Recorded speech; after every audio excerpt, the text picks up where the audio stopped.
საღამომშვიდობისა ძვირფასო ტელემაყურებლებო მოგესალმებით. დღეს პარასკევია, სრულიად საქართველოში 22 საათი შესრულდა, რაც ნიშნავს იმას, რომ მეგატივის პირდაპირ ეთერში წინა საარჩევნო გადაცემა დისკურსი დაიწყო. მე ნანა თევდორაძე ვარ და მოწვეულ სტუმართან ერთად ვისაუბრებ იმ საჭიროებებზე და გამოწვევებზე, რომელიც საქართველოშია და უფრო კონკრეტულად ქუთაისში. დღეს პირველად მონაწილეობს და ზოგადად ამ გადაცემაში გვეწვია, არ ვიცი, ალბათ იმედია მომავალში ისევ შევხვდებით. შმაგი სამხარაძე მონაწილეობს გადაცემაში, საზოგადოებრივი მოძრაობის სამოქალაქო თანხმობის დამფუძნებელი. მოგესალმებით მოგესალმებით, მადლობა მოწვევისთვის, მოგესალმებით ჩვენს მაყურებელს. როგორია განწყობა მიუხედავად ყველაფრისა? განწყობა, რა ვიცი, ქართველებს ყოველთვის იმედიანი გვაქვს. და არ გტოვებს ხო ეს იმედი? არასდროს. ძალიან კარგი.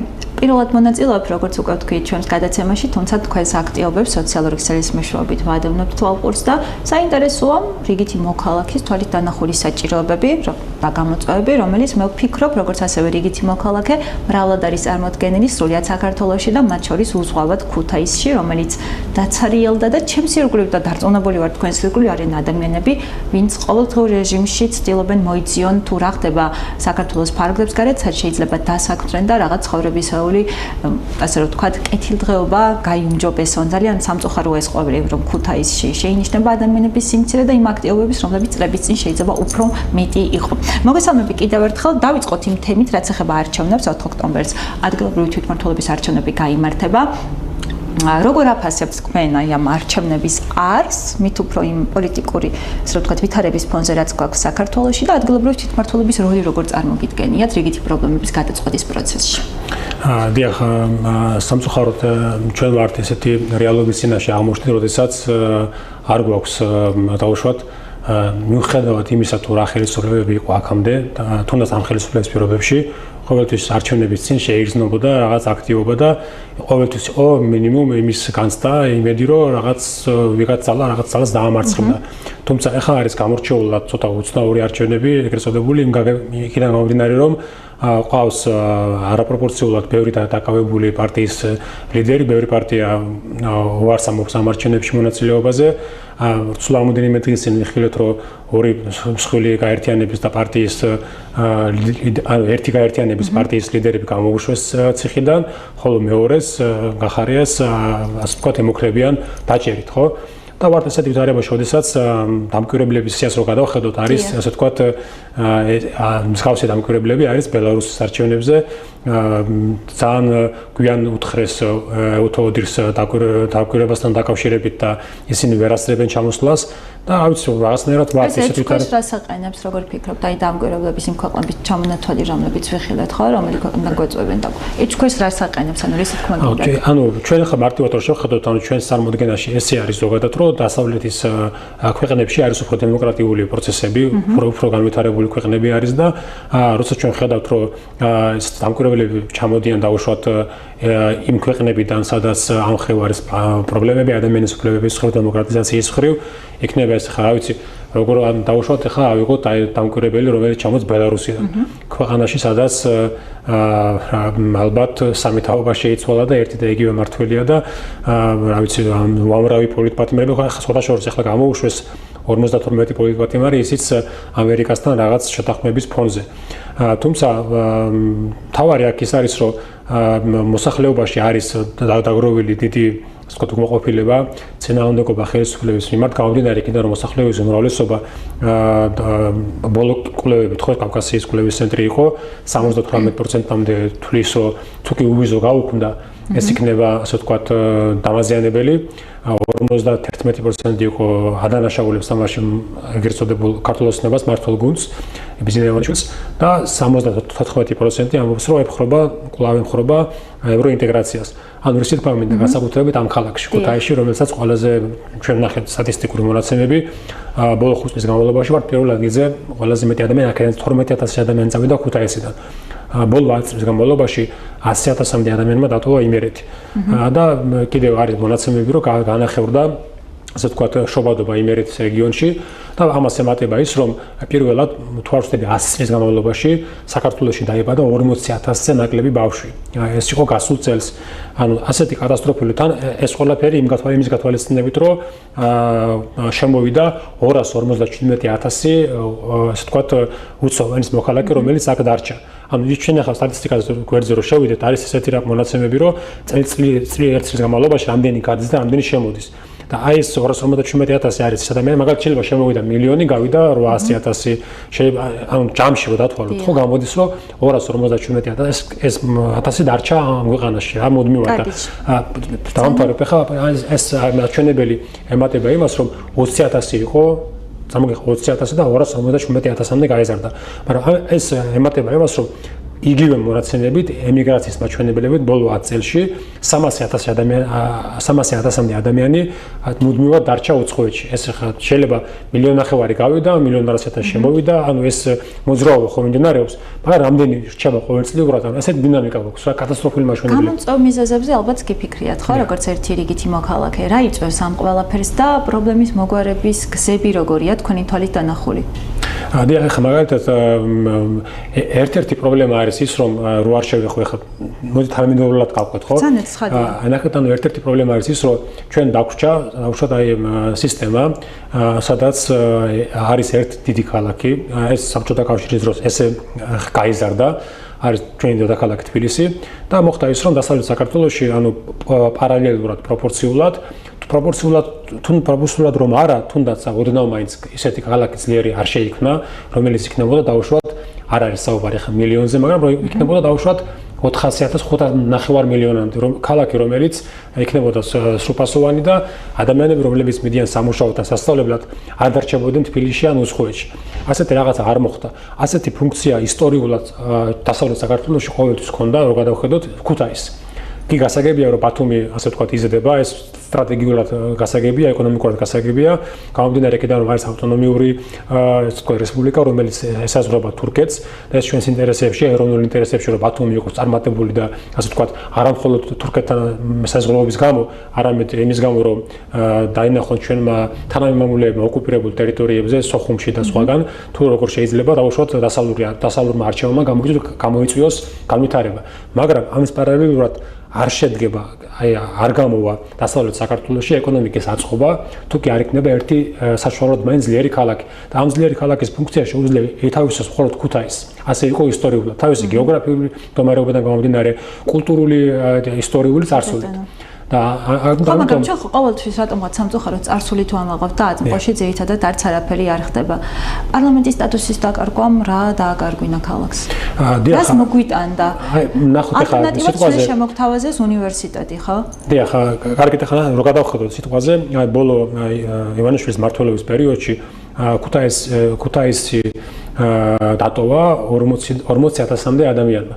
წინა ხელისუფლების დროს ეს იყო თუ არ ვცდები 20-დან 30-მდე.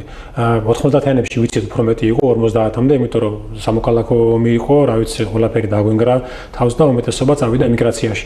ახლა აი ქუთაისზე რო თქვა, აი ამას მიყოფებოდი, ინტერნეტში შეხვდა ბევრი ესეთი მურალი, რომელიც ასე ვთქვათ, თქვენთვის არ იყოს ჩვენ წარსულზე და კულტურულ სიმდიდრეზე მეტყველებს და გავიარე. აგვავსებს ხოლმე და გავიარე ნიკიაზე.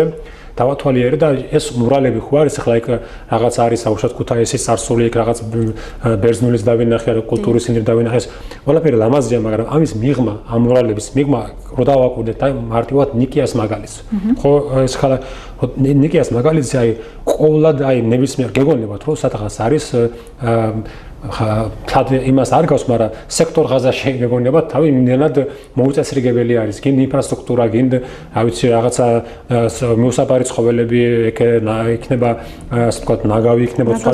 ანუ ყველა ანუ თან ეს არის ეს რაიონი, სადაც ყველაზე მეტი ადამიანი ავტოქარხნის ტერიტორია, დასახლება, ნიკია და ეგრეთ წოდების ახალგაზრდობის გამზირი, სადაც ადამიანები ძირითადად იყვნენ იმერეთიდან ჩამოსული, რომლებიც ასე ვთქვათ, ინდუსტრიულ წარმოებას ემსახურებოდნენ პარლამენტამდე მივალ, წარმოებას ემსახურებოდნენ ქუთაისში.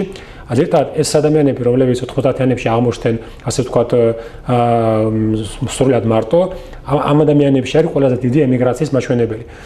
მაგრამ დღეს როცა იყო ის ხედვა რომ შეიძლება ქუთაისმა შეიძინოს პოლიტიკური ფუნქცია და აქ გადმოსულიყო ასე ვთქვათ პოლიტიკური დედაქალაქი, პარლამენტი და გადმოსულიყო მედია, იყო იმის გასწრა რომ შეიძლება ამას მოეტანა დაუშვათ ბევრი ასე ვთქვათ ქალაქისთვის გინდა ემიგრაციის მაჩვენებლებით, გინდა ეკონომიკურად ბევრი დოლარი, ხო? თუმცა რამდენ ადამიანი იმუშავა თუ არ იმუშავა, ამას ვერ შევაფასებთ 4 წელი იყო, ხო? ამ პერიოდის განმავლობაში, მაგრამ ერთი რაღაც მინდა თქვა, თუნდაც პარლამენტი არ იყოს. აი თუნდაც ახლა დავუშვათ, აი აშენდა ხო ეს ტექნოლოგიური უნივერსიტეტი, რაც არის ასე ვთქვათ იმ დღეში, ხო? კი, ალტერნატივა ჩამოგთავაზეს. აი ნახეთ ახლა აი რო დაუკვირდეთ, ახლა ხო სექტემბერია. ყველა ვადა გავვიდა, აგვისტოს ბოლომდე ეს ყოფილი პარლამენტის შენობა უნდა გაერემონტებინათ და ახლა ხო არის მეორე ხედვა, რომ აქ შეიძლება ყოფილიყო, დავუშვათ თუ ახლა ჩვენ ძიმე წარმოებას ვერ შევეჭიდებით როგორც პატარა ქვეყანა, შეიძლება ყოფილიყო ტექნოლოგიური პარკი, ხო? ხო და გამოდის რომ გამოაცხადეს ორჯერ ტენდერი, ერთხელ ჯამში თუ არ ვწდები რაღაც კონსოლოგ თანხა დაიხარჯა და აგვისტოს ბოლომდე იყო ბოლო ტენდერის ასე ვთქვათ ვადა და არაფერი აკეთებულა. და ისე თქვა მე აი ნახეთ ახლა ამ არჩევნების არ იყოს. წინათ გრძნობა ეგეთი რომ რაღაცას შეალამაზებენ, ასე დავუშვათ, ჩამოვლენ, გადაიგებენ ფოტოებს და ტექნოპარკის გვერდს რო გავყვეთ 711,000 ლარად შეუკვეთეს 2 ჰუმანოიდი რობოტი, 2 რობოტი ზაღლი და რაღაც კიდე რაღაც ტექნოლოგიური ნაწარმი, რომელიც აქ არ არის წარმოებული, უბრალოდ რომ აი რაღაცა შექმნან ფონი, ფასადი, რომ დიახ, ფასადი რო აი ქუთაისში იქნება ტექნოპარკი, მაგრამ რო გავყვეთ, ჩვენ დავკარგეთ 600 მილიარდი, რომელიც წავიდა, ასე ვთქვათ, 600 მილიონი, რომელიც წავიდა სომხეთში, ერევანში. და რო გავყვეთ აი ერევანში როგორი ტექნოლოგიური ხაბი იქნება, აი გაუცდები და გული დასწდება. კი, რა თქმა უნდა, ჩვენი მეზობლები არიან და წარმატებას ვუსურვებთ, მაგრამ რატომ თუკი ჩვენ ამ ხელა უნივერსიტეტი გავაკეთეთ, გაკეთეთ და მნიშვნელობა არ აქვს, ჩვენ გააკეთა, ხო, და გაკეთეთ ჩვენს ქალაქში. რეალურად შეიძლება ქუთაისში დაუშვათ ყოფილიყო ტექნოლოგიური ხაბი, მაგრამ ტექნოპარკმა დააფინანსა თავის არსებობის პირობებში 651 სტარტაპი. და ამ 651-დან ანუ ვერ ნახავთ დაუშვათ 10 წარმატებულ პროექტს, ბიზნესს, რომელიც არის თვითკმარი. არა და ზოგადად არის ესეთი ტენდენცია, რომ 100 სტარტაპიდან 10 წარმატებული, ზოგადად 20 არის, მაგრამ საშუალოდ არის 10, ზოგადად შეიძლება 8 იყოს 7, მაგრამ აი 651-დან ვერ ნახავთ 10 წარმატებულ კომპანიას. მაშინ როცა ერევანში უკვე არის 2 უნიკორნ კომპანია, ანუ უნიკორნი გულისხმობს, რომ მილიარდ კაპიტალიზაცია არის მილიარდზე 1, ანუ 2 უკვე ეგეთი შექმნეს და ამ ჩვენ ტექნოპარკში ხო ის მე ეჭობა რომ მოასწრონ გაკეთება, მაგრამ აი ამ ყოფილი პარლამენტის შენობაში უნდა მოაწყონ ცალკე სივრცე, დაიხარჯება მილიონ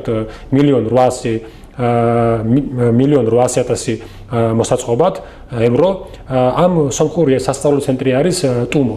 მათთვის ახლა წარმოგიდგენთ ახლა მეორე ხელოსნოსული სიტუაცია რომ ქუთაისი გავხდარიყო ტექნოლოგიური ხაბი ჩვენი ქვეყნის. პირიქით ერევანში და ბაქოში და თურქეთში ჩვენ დავხსნით ბულგარეთში და რუმინეთში ქუთაისის ფილიალს. წინასაარჩევნო ტრიოკად მიგაჩნიათ ეს ყველაფერი თუ რაღაც? რა თქმა უნდა.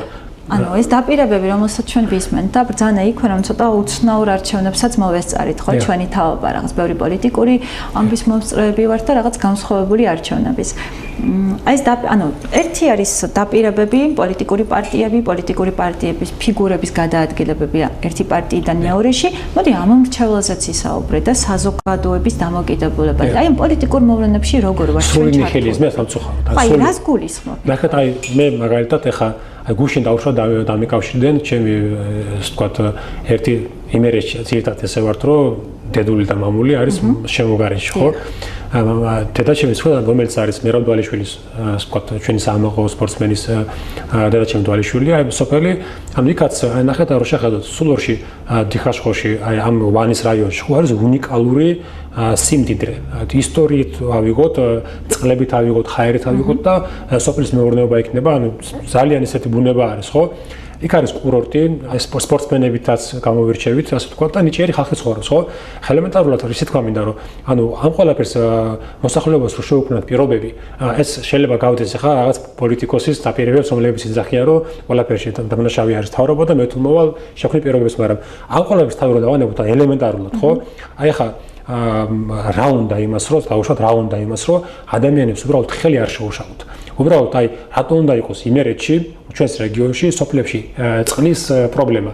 მე მახსოვს ერთ-ერთ ვებგვერდზე დაიდო ეს ინფორმაცია, თორსტი ინფოიმერეცე იყო, აი უბრალოდ დაიწერა, რომ აი დაწერეთ რომელ სოფელში არის წყლის პრობლემა. რო ნახოთ ეს გვერდი, რამდენი სოფელი არის ჩამოთვლილი იმერეთში. ხო, გაიკვირდებათ. მაშინ როცა დასავლეთ საქართველოში ამდენი მდინარეა. კი, გასაგებია ზოგი შეიძლება შემაღლებულზე იყოს სოფელი, მაგრამ ხო შეიძლება სხვაზე რაზე უნდა დავხარჯოთ თანხები. ხო შეიძლება რომ ელემენტარული ინფრასტრუქტურა წყალი მივუყვანოთ. აი ნახეთ ახლა მარტო სოფლის მეურნეობა იყო. სულ რომ დავანებოთ თავი კურორტებს, რომლებიც ახლა ჩვენს ირგვლივ არის, ვანი ვახსენე, იმიტომ რომ არ შევეხეთ ჩვენს გამოჩენილ ყველაზე დიდ საკურორტო იმას. არის ახლა აქეთ ხო სათაფლია იქნება თუ სხვა იქნება. ესეთი კურორტები არის, რომლებიც ასე თუ ისე არის მოყვანილი წყობაში, ხო? ანუ ნახეთ აი ტურისტს რო თავი დავანებოთ. სოფლის მეურნეობა შევიყოთ. ჩვენ ხო ვიცით, ყველა იმერელმა და ყველა ქუთაისელმა ხო იცის, რომ ჩვენს ბაზრებში რო გავდივართ, 90%-ზე მეტი არის თურქული იმპორტი. განაიმიტო იმას კი ვიძახი რომ ხა აგრძელოთ და რაღაც. ხო შეიძლება რომ რამენაერად ნაბიჯ ეტაპობრივად ჩვენმა პროდუქციამ, ჩვენმა გლეხმას გაიხაროს, ხო? ელემენტარულად წყალის მიყვანა იქნება ის რომ დაუშვათ რაღაც პატარა პროგრამები იყოს ამ ადამიანებისთვის, რომლებსაც შეიძლება დაუშვათ აი თუნდაც აი რო წარმოვიდგინოთ DCFTA, რომელიც არის ასოცირების ხელშეკრულება ევროკავშირთან, აი იქ არის სხვადასხვა ბაზარი, არის დაუშვათ მსხვილი ბაზარია და იქ დიდი რეგულაციები არის, იმიტომ რომ ძლიერი სოფლის მეურნეობა აქვს, საფრანგეთს ხვევს და ამას ლობირებენ, მაგრამ თუ კი შენ ამ ფორმებად პატარა ქვეყანა და მაქვს განსაკუთრებული პროდუქცია, ბიოპროდუქცია, აი ამ თემში მოყვანილი ასე შემდეგ, თუ კი შენ ამ ევროკავშირთან აგექნება ევროკავშირთან ეს ჭიდილი, გვექნება პირიქით პარტნიორობა და ინტეგრაცია, ჩვენ შეგვიძლია მოვითხოვოთ მაგრამ რომ აი რადიც დაიკავებს ახლა საქართველოს პროდუქცია, სოფლის მეურნეობის იქ ხო, თუ კი აქ ვერ უწევთ ახლა დაუშვათ თურქეთში წარმოებულ სათბურებში წარმოებულ პროდუქციას კონკურენციას, იმიტომ რომ ეს არის იაფი და გასაგების არის რატომ ხო შეიძლება რომ დავუშვათ ელემენტარულად მოვაწყოთ ინფრასტრუქტურა და დავეხმაროთ ლექციებს ჩვენი პროდუქცია თხილი იქნება ეს ფაროსანას პრობლემა იქნება თხილი იქნება სხვა სოფლის მეურნეობის რა ვიცი ბოსტნეული იქნება თუ ხილი იქნება დავეხმაროთ ეს ყველაფერი გავატანინოთ ხომ ევროპაში და ოდნავ სარგებელი მიიღოთ ახლა მე ვლაპარაკობ აი ეკონომიკის ყველაზე ელემენტარული კარგით მაგრამ ჯამში რა გინდათ თქვა აი მაშინ ადგილობრივი თვითმმართველობის არჩევნები გვაქვს აი რა მოლოდინი გაქვთ ჩვენ გვაქვს ხოლმე ესეთი მოსაზრებები რა მტკიცებულება და ფაქტი რომ ადგილობრივ დონეზე რა პრობლემების გადაწყვეტა შეუძლია. თუნდაც მერს, რომელსაც ქუთაისი აირჩევს დეპუტატებს, ანუ მათი ჩართულობა როგორია და რამდენად ინტერესები, ქმედით უნარიანები არიან თუ არა ის, რომ პრობლემები მოაგვარონ. თან როგორც ბრძანე, ეს არის რაღაც ელემენტარული პირობები, რომლებიც ყოველდღიურ რეჟიმში გვესაჭიროება. თუნდაც წყალი, რომელიც ქუთაისისთვისაც ტკივილია მათ შორის.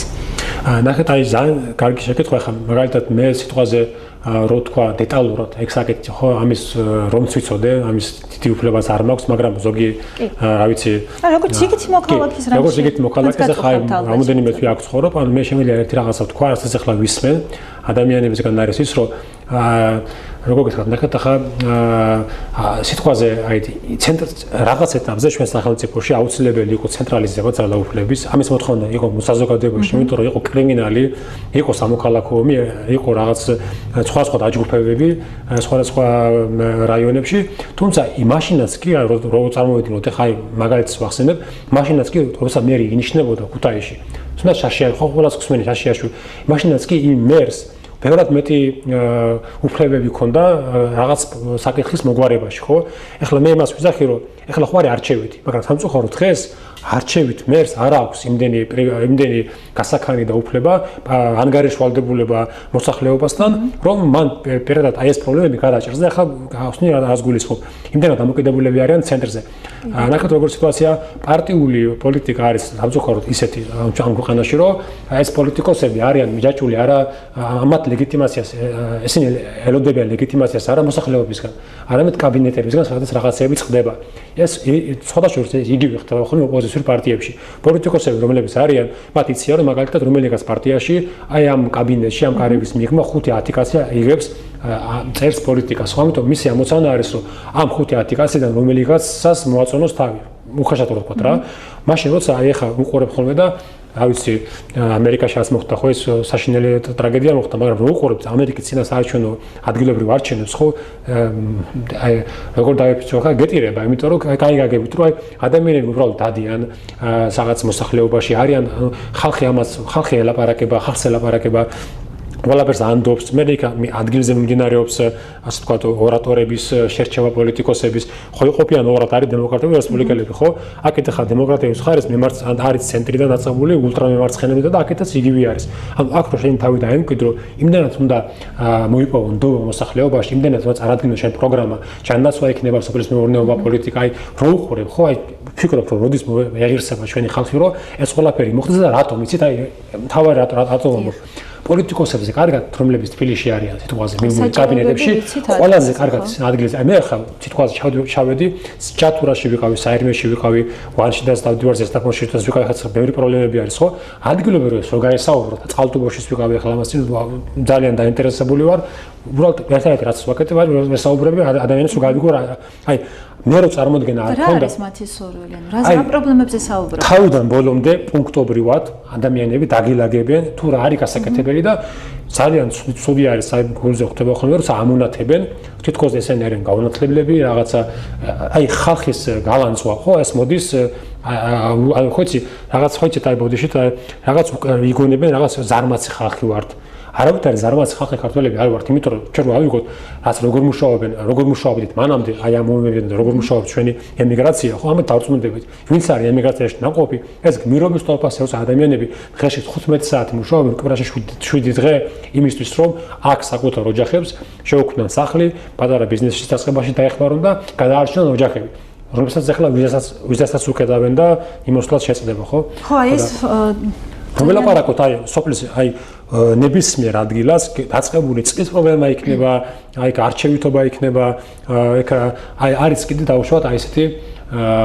აი საკითხები, ხო, გინდა დაუშვათ ჩართულობის საკითხი. აი სიტყვაზე ხა ქუთაისში სტუდენტი რო არის როსტალოს უნივერსიტეტში, ის ვერანაირად ვერ გზნობს, რომ ის არის როგორ თქვა სრულფასოვანი სტუდენტი.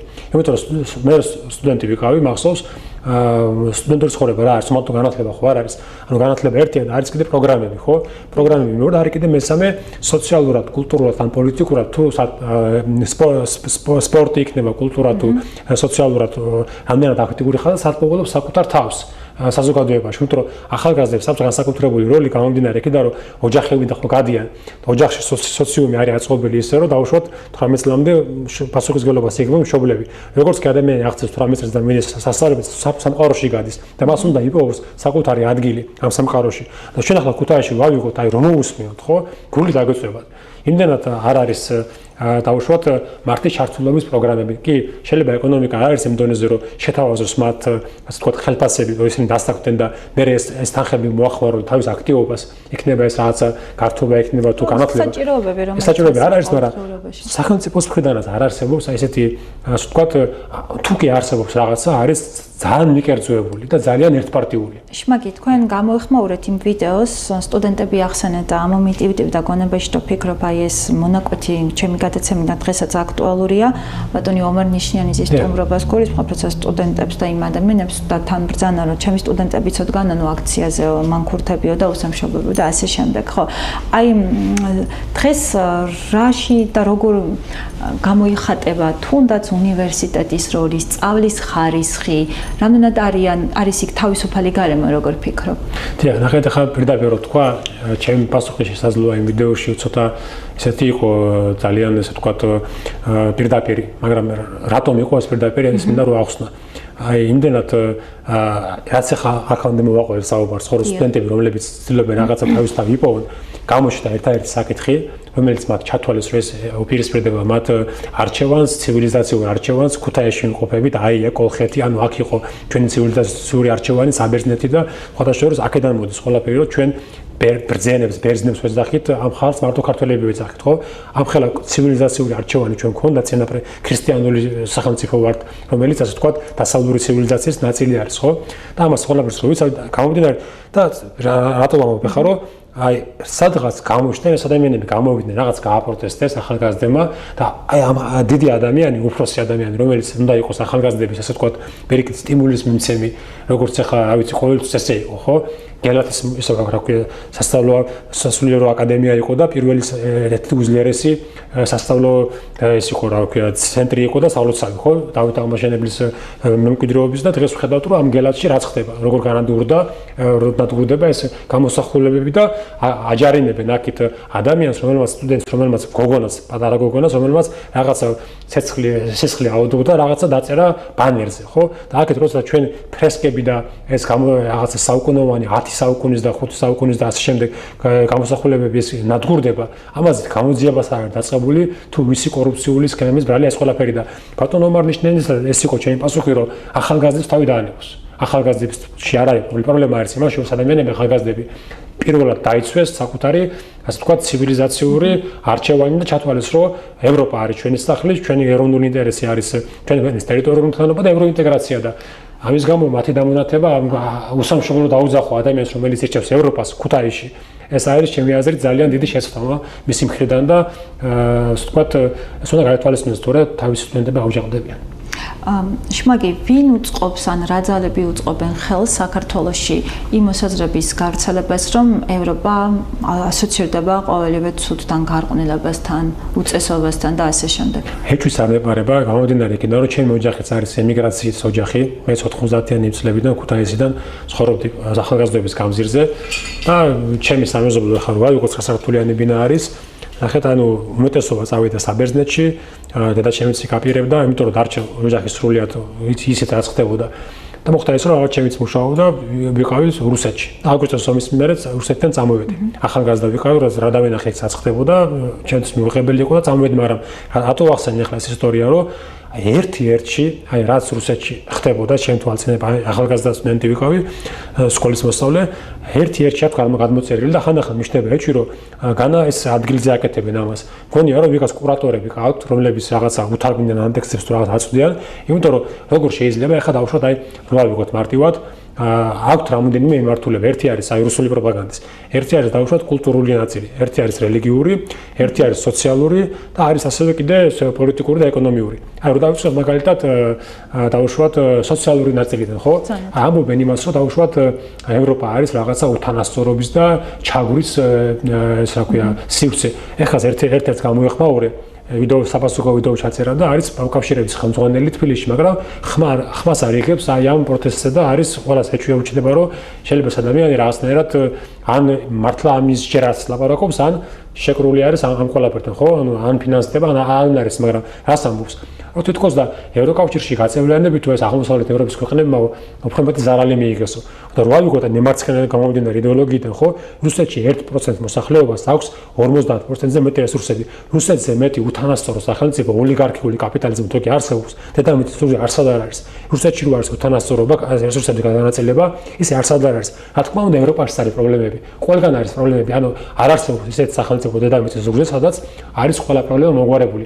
მაგრამ როცა ჩვენ ვიზახით, რომ ევროპაში დაუშვათ საშუალო ფენა 60% გახდა, დაუშვათ სიტყვაზე არის რაღაცა 5-10% შეიძლება იყოს, რომელიც ამ საშუალო ხელფას მიღმა არის, მაგრამ როცა შენ ადარებ რუსეთს, სადაც პირიქით 1% არის ოლიგარქიული, ძალადობრივი, ყველაფერი ჩაკლეს, პოლიტიკური განსხვავებული აზრი, ყველას ჩაგრავენ და ეკონომიკა 35 წლის განმავლობაში 2 ტრილიონზე მეტი ვერ გახადეს ეკონომიკას, მაშინ როცა, რა ვიცი ხა ევროპაში რო შევადაროთ, იტალიის ეკონომიკას ვერ დაეწიან დღემდე და აგერ უკვე პოლონეთი ეწევა პოსტსაბჭოთა, ასეთ საბჭოთა კი არა და აღმოსავლეთ ბანაკის ქვეყანა 1 ტრილიონს მიუახლოვდა ეკონომიკა. ხო და ახლა რა ვიგოთ პენსიებით, ხელფასებით, ადამიანის შრომის უფლებების დაცვით, უბრალოდ ერთი რაღაცა მინდა რომ ეს ადამიანები როგორც აფრომაგანს ავრცელებენ, ხო? აი იმ ადამიანებს რომ გკითხოთ, სად იცხოვრებდი? ბერლინში, პარიზში, რომში თუ იმაში რა ქვია, ეკატერინბურგში და ჩელიაბინსკში, ხო? რომელს რა თქმა უნდა ამოერჩევდნენ იმას. იქ გასაკვირი ის არის, რომ ზოგიერთი მათგანი იქ არის ნასწავლი. მაგრამ აი მე ესბადებს ეჭვს, რომ შეიძლება ამ ადამიანებს ან რაღაც შეშები აქვთ, ან სიტყვაზე აქეთ ან რაღაც იდეოლოგიურად მოიწავლენ ან რუსული პროპაგანდით, ან კიდე სარგებელს იღებენ სამწუხაროდ ამ ყველაფერსგან, რაც არ მინდა ვიფიქრო. თქვენ სად ხედავთ ხოლმე ყველაზე დიდ საშიშროებას, რომ აი დაპირებებში მოვისმინოთ, რომ იქნება დაცული ის, რომ კაცი-კაცია და ქალი-ქალი, ანუ მსგავსი ტიპის, ან თქვენ რელიგიურ ზნობებზეც გაამახვილეთ ყურადღება, ხო, როცა რუსულ პროპაგანდაში. კი, ხო, სხვადასხვა მიმართულებით და ერთ-ერთი, რომელსაც ძალიან ხშირად ვისმენთ და საზოგადოების გაყოფასაც ხელს უწყობს და მგონი გამოვიდა კიდეც ეს, რომ დაპირისპირებული და ძალადობრივი ზიზღით გაჯერებული საზოგადოება გვაქვს სამწუხაროდ, სადაც უსაფრთხოდ თავს ვერ უგრძნობთ. არის შეიძლება თქვენს გაქვთ იგივე განცდა რაც მე. ახლა გეტყვით აი ძირითადად ორი ასე ვთქვათ მესეჯ ბოქსი რა, ორი გზავნილი აქვთ. ამათ რაც საზოგადოებას ასე ვთქვათ აშინებს და აფრთხობს. ერთი არის აბაომი გინდათ და მეორე არის ეს კაცი და კალი.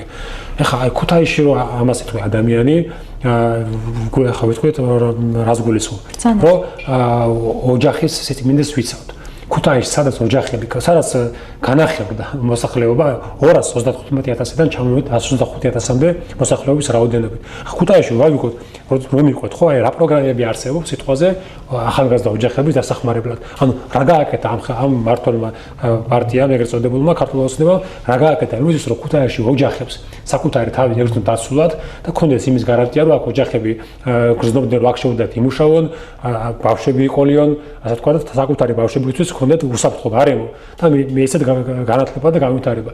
ესეთ რამეს ხო ჩვენ ვერ აღპირიქით ასეც აკეთებენ ხო დავაკურდეთ ხო ყველანაირად უწყობენ ხელს რომ ახალგაზრდა აქედან გაიქცეს იმიტომ რომ ყველა მონაცემების 70%-ზე მეტი წასულების აი ბოლო წლის განმავლობაში არიან ახალგაზრდები. ყველას დასანანი ამიტომ არის ის რომ საუბრობთ იმაზე რომ გენოფონდი აი ოჯახის როცა ვლაპარაკობთ არის გენოფონდი მთავარი საკითხი.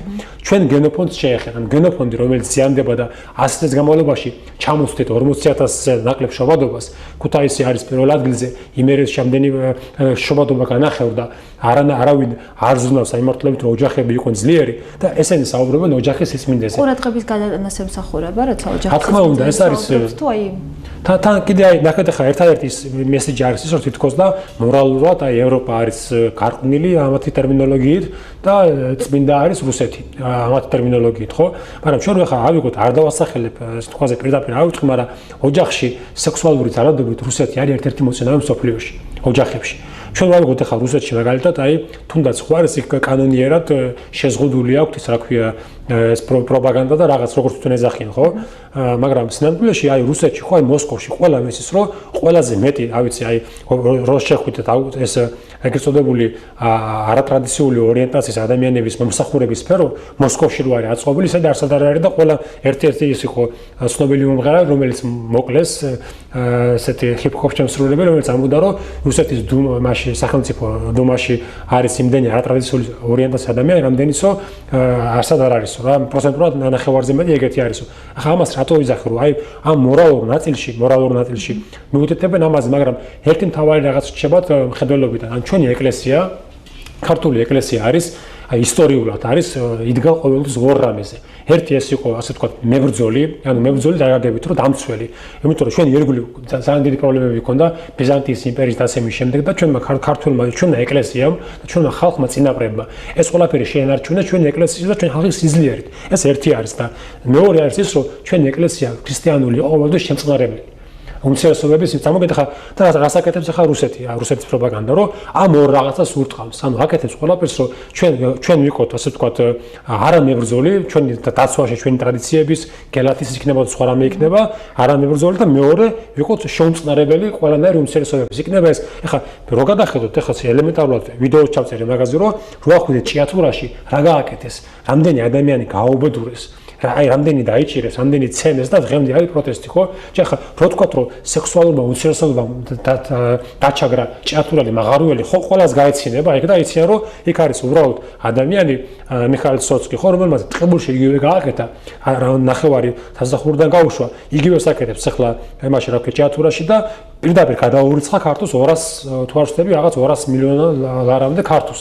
და დანიშნული არის ადამიანი მოვლენილი, რომელიც არის რუსი. ეთნიკურად ხო ხა არ ვიცი ჩვენ ისტორიაში რუსეთის სოციალიზმის ოკუპაცია არ არის რუსეთის ჯარი დგას ხო ჩვენ ოკუპირებულ ტერიტორიებზე ხო და ჩვენ მას გვეუბნებიან რომ თურმე ჭიათურის თავარი პრობლემა არის სექსუალური ორიენტაცია და არა მიხაილ სოცკი რომელმაც გააუბედურა და გაანადგურა ბუნებას და ადგილობრივ ადამიანის განახილდა ჩვენაშორის ჭიათურის მოსახლეობას წასულები არიან და რო შეხება მე ვიყავი პირველად ვიყავი ასე ვთქვათ წელს უკვე 5 ჯერ ვიყავი ასული ჭიათურაში აქამდე ხებდი იმიტომ რომ ძირითადად ხან ემიგრაციაში ვიყავი მე თბილისში ცხოვრობდი და ხან დაუბრუნდი ჩემს მშობლიურ ქუთაისზე და ძალიან მიხარია რაც გამოვტოვე ამ პერიოდში ვთქვი ყველანაირად ამინაზღავრო და 5 ჯერ ვიყავი ჭიათურაში და ერთი სულმა როდის ჩავალ კიდე იმიტომ რომ რო შედიხარ და ეგეთი რაღაცა მინახავს აი როგორ გითხათ ამერიკაში რო ვიყავი კანიონი რაღაცა ზღაპრული ბუნებაში რაღაც ქალაქი გაშენებული კანიონებში რო შეხედოთ ნებისმიერ უცხოელ ჩამოდიან დღემდე ათქუდაშორის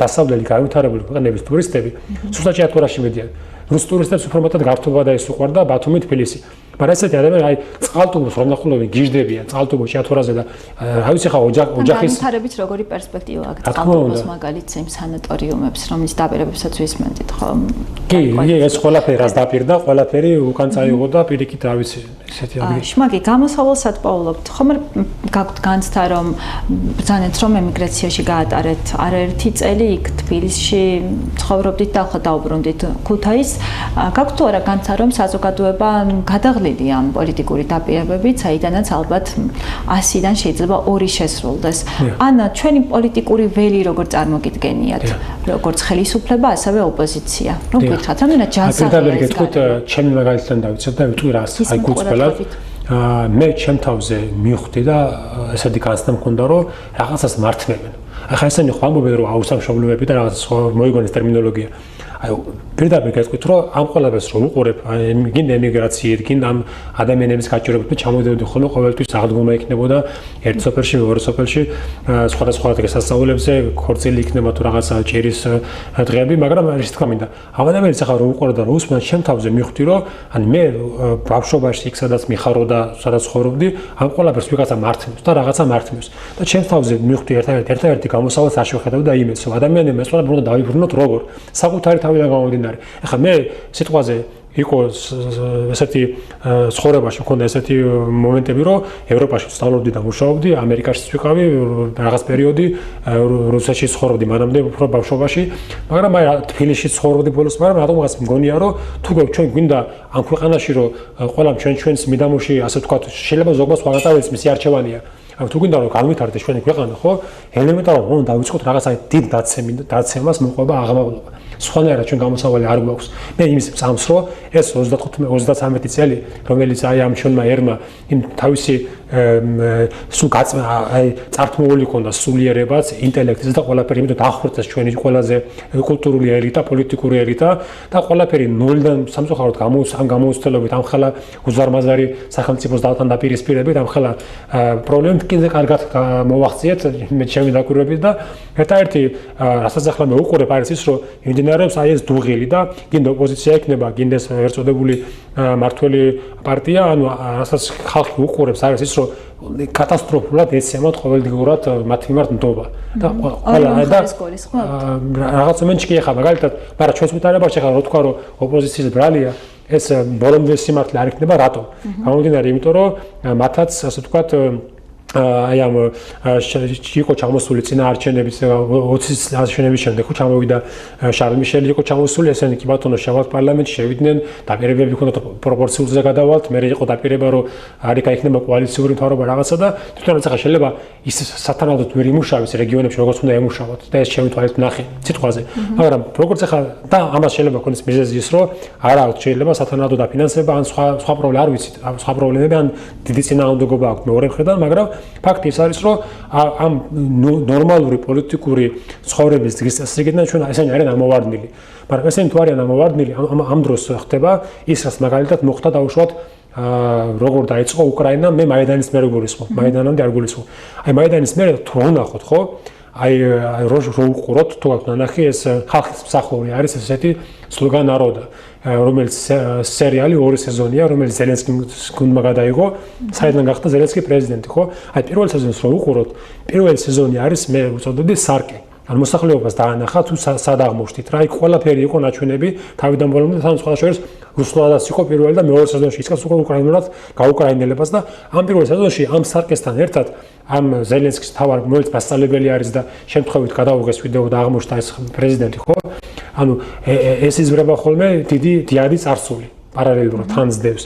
ერთ შემთხვევით, აი ჩვენ რისი იმედი უნდა გქონდეს, რა ჩვენ უნდა ვიცოდეთ ერთი რაღაცა რომ რეალურად მართლა დავინახოთ რა დღეში აღმოჩნდა ეს ერთი არის და მეორე ხა მორალების არ იყოს ათომე ჩვენა სიმბოლურად რომ უნდა გვახსოვდეს საიდან მოვდივართ. რამხელა ისტორია გავაშნია და როგორ არ ვიმსახურებთ ასეთ პირობებში ცხოვრებას. ქუთაისი აი ნებისმიერ ევროპულ ქალაქს შეშურდება ერთ-ერთ ხუთეულში არის უძველესი ქალაქებიდან, ხო? და დადიხართ აი ქუჩაში რაღაც განსაკუთრებული ხალხია, სხვა სიტყვა არის იგრძნობა ეს ადგილობრივებში ასა უნდა დაპირისპირებული იყოს ადამიანები, სულ სხვა გარემო არის და სხვა ტრადიციები არის და ადუ არ უნდა იყოს ქვეყანა განვითარებული ის ქალაქი. მაგრამ მაშინ როცა ჩვენ დიადი წარსული გვიმაგრებს ზურგს და შეიძლება ხშირად კრიტიკულ მომენტში თვით გადარჩენის იმედად გვესახებოდეს სამოსობაში დრო გადის, რომელიც ძალიან სწრაფად გადის და დროს არ უნდა ჩამორჩეთ, ხო? როგორი წარმოგიდგენია ხა ჩვენი მომავალი? კაი, გადავაგორეთ არჩევნები, შემდეგ რა ხდება? ახლა მივხვდი ახლა რასაც გულისხმობდით, არის დიადი წარსულის გარდა, რა თქმა უნდა, იმ დიადი წარსულში ზუსტად ჩვენი წინაპრები ირჩევდნენ, რაც იყო განვითარება.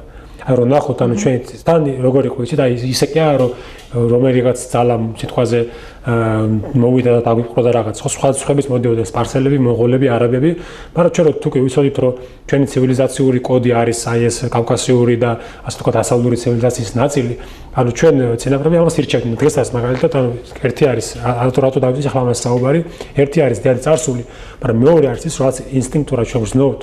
სად არის განვითარება და მაგის იმედად რატომ უნდა ვიყოთ, იმიტომ რომ იქაც რაღაც პრობლემები იყო ბევრი, იქაც დიდი შეტევა ჰქონდათ. ეხლა ნელ-ნელა დაიწყეს კონსოლიდაცია, ჩვენ ეხლა ველოდებით იმას, რომ რა თქმა უნდა პატარა ქვეყანა ვარ და გაგვიჭირს ამ ხალხ ძალასთან, რომელსაც ჯარები ყავს შემოყვანილი ჩვენს ტერიტორიაზე, ასე ვთქვათ, დაპირისპირება შესვლა და მესის მოსახლეობას ეშინია რეალურად, რომ მოდი და მართლა დაიწყო ომი. ანუ რას ვაკეთებ სიტყვაზე, ხო? არის ეს შიშე, მაგრამ მოლოდინი ის არის, რომ იქეთ ამ ხედან უკვე სხვანაირად უზნობენ პასუხისმგებლობას და სხვანაირად უძგებიან. რამდენად იცავენ უკრაინას, რამდენად ეხმარებიან მოლდოვას. ხოლმე მოლდოვამ დაიწყო უკვე რაღაცა 2 მილიარდი ევროზეა საუბარი და ათვისება.